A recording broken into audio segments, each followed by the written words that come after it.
Dear students, आज हम 6th chapter का लास्ट टॉपिक डिस्कस करने लगे हैं। इससे पिछले 2 लेक्चर के अंदर मैंने आपको क्लाउड कंप्यूटिंग के ऊपर डिटेल डिस्कशन की है और फिर हमने ब्लॉक चेन को डिस्कस किया है। यही 2 टेक्नोलॉजीज जो इस वक्त बहुत ज्यादा ट्रेंडिंग या हॉट टॉपिक्स बन चुके हैं पूरी के पूरे इंटायर वर्ल्ड के across the globe. In technologies को अपॉइंट किया जा रहा है, इंप्लीमेंट किया जा रहा है, एग्जीक्यूट किया जा रहा है हर जगह पर। तो हम मजीद इसके ऊपर थोड़ी सी डिस्कशन करते हैं कि और कौन सी चीजें हैं जो कि फ्यूचर के अंदर इनोवेट हो रही हैं या जिनका बहुत ज्यादा आगे ट्रेंड आएगा। Emerging technologies continues to evolve with future trends and innovation shaping the landscape of cloud computing and blockchain। यानी कि वो कह रहा है कि हमने इनको तो अच्छे तरीके से डिस्कस कर लिया है और आपने देख लिया कि कहां पर ये दोनों क्लाउड कंप्यूटिंग और ब्लॉकचेन जो है वो इन्वॉल्व होंगे फ्यूचर के अंदर। This section explore some of the most promising advancement in these fields, highlighting how they are transforming our technologies ecosystem. अब ये हमारे इकोसिस्टम को किस तरीके से ट्रांसफॉर्म कर देंगे, इसके ऊपर वो कहता है थोड़ी सी डिस्कशन हम करते हैं।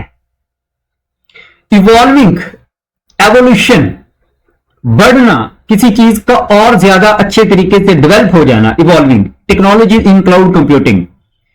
Cloud computing is advancing with new technologies that enhance it's capabilities. यानी कि अभी तो हमने क्लाउड कंप्यूटिंग को डिस्कस कर लिया, लेकिन वो कहते हैं क्लाउड कंप्यूटिंग और बहुत ज्यादा बढ़ता जा रहा है और ज्यादा एडवांसमेंट इसके अंदर आती जा रही है एंड एप्लीकेशंस और उसके एप्लीकेशंस के अंदर मेकिंग इट मोर एफिशिएंट, जिससे वो और ज्यादा एफिशिएंट हो रहा है, अच्छा हो रहा है, स्केलेबल उसको बढ़ाया जा सकता है एंड एक्सेसिबल, और आम पर्सन तक उसको एक्सेसिबल बनाने की कोशिश जो है वो जारी है। अभी तो क्लाउड कंप्यूटिंग जो है वो सॉफ्टवेयर हाउस या बहुत बड़ी कंपनीज इसको यूज करती हैं। आम यूजर तक इसको किस तरीके से जो है वो किया जा सकता है, ये जो है इसके ऊपर डिस्कशन जो है वो होगी। इसके अंदर हमने 2 चीजें डिस्कस कर रहे हैं। एज कंप्यूटिंग क्या चीज है और सर्वरलेस आर्किटेक्चर क्या है। ये 2 बहुत इंपॉर्टेंट टर्म्स हैं जो कि फ्यूचर के अंदर यूज होंगी। Edge computing, edge computing brings processing power closer to data source. Processing power जो है वो डेटा सोर्स के करीब तरीन हम एज कंप्यूटिंग के अंदर करेंगे। रिड्यूसिंग लेटेंसी कम कर देंगे एंड इंप्रूविंग एफिशिएंसी, और एफिशिएंसी को बढ़ा देंगे। अब ये हमारे पास जो लेटेंसी होता है वो डिले को कह देते हैं। रिड्यूसिंग लेटेंसी, हम डिलेज यानी कि वर्किंग के अंदर कोई गड़बड़ आ जाए उसको डिले करने की तरफ खत्म कर देंगे इसको। एंड इंप्रूव एफिशिएंसी, और उससे एफिशिएंसी को हम जो है वो इंप्रूव करेंगे।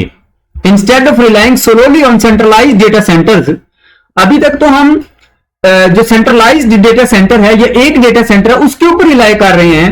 As computing processes data at the edge of the network, हम बजाय कि उसको हम एज के ऊपर जो है वो रिलाई करेंगे। Near the data source, data source की कंपेयर टू हम एज नेटवर्क को ज्यादा जो है वो प्रोटोकॉल देंगे, एज नेटवर्क को इस्तेमाल करेंगे। This approach minimize the time it takes for data to travel.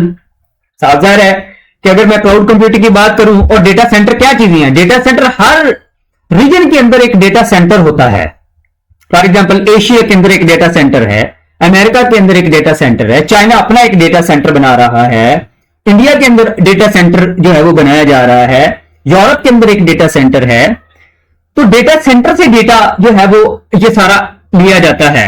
वो कहता है उसको हम खत्म कर रहे हैं, मतलब कि उससे मजीद हम आगे की तरफ जा रहे हैं। Leading the faster decision making, हम ऐसे चीजें डेवलप कर रहे हैं जो कि हमारा डिसीजन को तेज करने में मदद करेंगी। And real time data processing, और साथ साथ ना सिर्फ ऐसा होगा बल्कि रियल टाइम डेटा के ऊपर भी प्रोसेसिंग होगी। अब रियल टाइम डेटा क्या होता है, जो हमारे पास जो चीज वर्क हो रही होती है वो हमारे सामने आ रहा होता है। फॉर एग्जांपल मैच, हम मैच देख रहे हैं, एक लाइव मैच चल रहा है, वो रियल टाइम डेटा आ रहा है और उससे हम एनालिसिस कर रहे हैं, तो रियल टाइम डेटा होता है।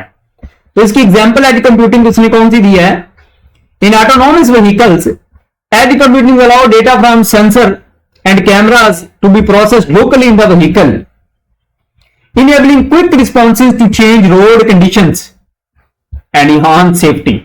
फॉर एग्जाम्पल हमने एक जिस तरीके से हम जो है वो रोड एक खराब है और हम उस गूगल मैप तो वो हमें एक रोड फॉर एग्जांपल हमें दे रहा था, लेकिन अचानक पता चल गया कि ये रोड जो है वो खराब हो चुका है, तो गूगल हमें फौरन अलर्ट कर देगा कि भाई आगे रोड खराब है, आप अपना रास्ता बदल लें।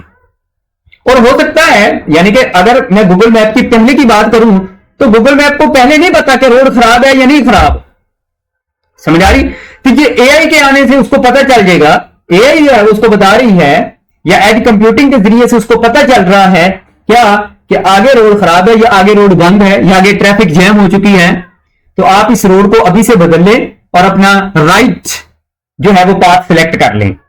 That is the example of the edge computing. Edge computing is especially beneficial for applications requiring real time processing and low latency such as smart cities. ये जो हमारे पास स्मार्ट सिटीज होंगे उनके अंदर बहुत ज्यादा इसकी अहमियत होगी क्योंकि क्विक डेटा की नीड होगी। अब ये स्मार्ट सिटीज क्या है? एक ऐसा सिटी जिसके अंदर हर चीज इंटरलिंक्ड होगी, यानी कि आईओटी के साथ हमारी घड़ी भी, हमारे कपड़े भी, हमारा मोबाइल भी, हमारे लैपटॉप भी, हमारा हर चीज जो भी हमारे रिलेटेड होगी, हमारा बैंड, हमारे हेयर कैचर्स, कोई चीज आप लगा लें जो भी हम अपने जिस्म के साथ रिलेट करते हैं, लगाते हैं, इस्तेमाल करते हैं, वो सारी की सारी इंटरनेट के साथ कनेक्ट होंगी। हर एक का डेटा जो है वो इंटरनेट पर होगा। फॉर एग्जांपल हमारा रोड के अंदर एक्सीडेंट हो जाता है तो ऑटोमेटिकली एम्बुलेंस आ जाएगी, ऑटोमेटिकली हॉस्पिटल के अंदर अलर्ट जारी हो जाएगा कि किसी का एक्सीडेंट हो गया है, फलां नंबर वाला पेशेंट जो है वो कमिंग, तो वो सारा अलर्ट हो जाएगा, इमरजेंसी ऑन हो जाएगी। एट एक्स्ट्रा हमें किसी को बताने की जरूरत नहीं पड़ेगी।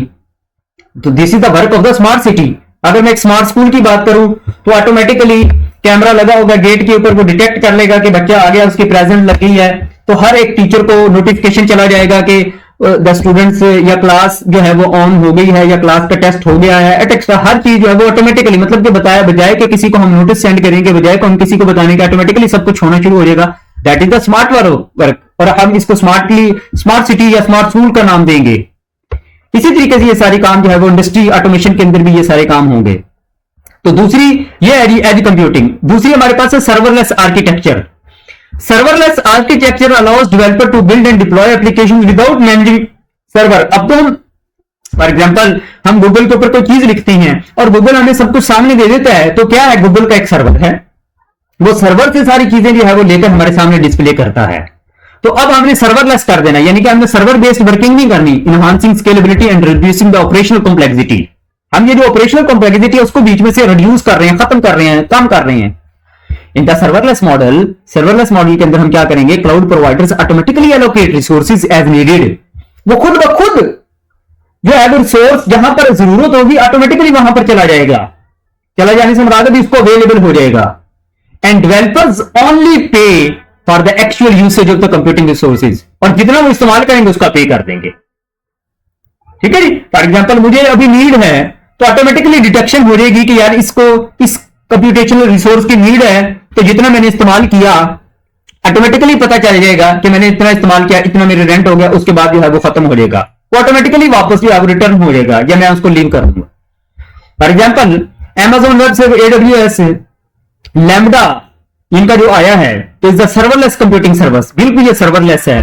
That let's developer run code without provisioning and managing servers. ये बगैर सर्वर के है, कोई हमें डेटा नहीं लेना पड़ता, कोई हमें चीजें जो है वो इस तरह मैनेज नहीं करनी पड़ती, सब कुछ ऑटोमेटिकली होता है। This enables developer to focus on writing code, जिससे क्या करता है, डेवलपर ज्यादातर कोड की तरफ ध्यान देता है, बाकी चीजों के ऊपर ध्यान नहीं देता कि भाई मैंने खरीदना कैसे है, पैसे पे करने क्या करने हैं, मेरा टाइम हो रहा है या नहीं हो रहा।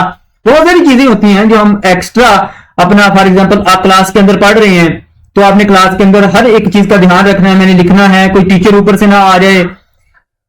यानी कि सिर्फ पढ़ाई के ऊपर नहीं होता, आपको और भी बहुत सारी जो है वो 5 हिस्से काम कर रही हैं। आप कान अलग लगे हुए हैं, आंखें आप किसी और तरफ भी देख सकते हैं, मतलब कि इस तरह बहुत सारी जो है ना वो हमारे इंसानी के हाथ से खमसा जो है वो बहुत सारी चीजों को डिटेक्ट कर रहे होते हैं एक टाइम के अंदर।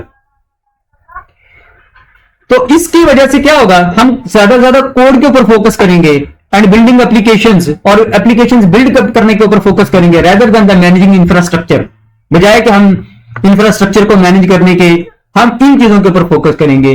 तो दीज आर द फीचर्स ये फ्यूचर है जो कि इमर्जिंग टेक्नोलॉजीज के साथ हमें आगे जो है वो देखने को मिलेगा। तो यहां तक आपका चैप्टर जो है वो क्लोज हो जाता है। इसके अलावा भी बहुत सारी बातें हैं जो कि की जा सकती हैं इमर्जिंग टेक्नोलॉजी से रिलेटेड, लेकिन अब यहां पर जो है वो आपका चैप्टर जो है वो क्लोज हो रहा है।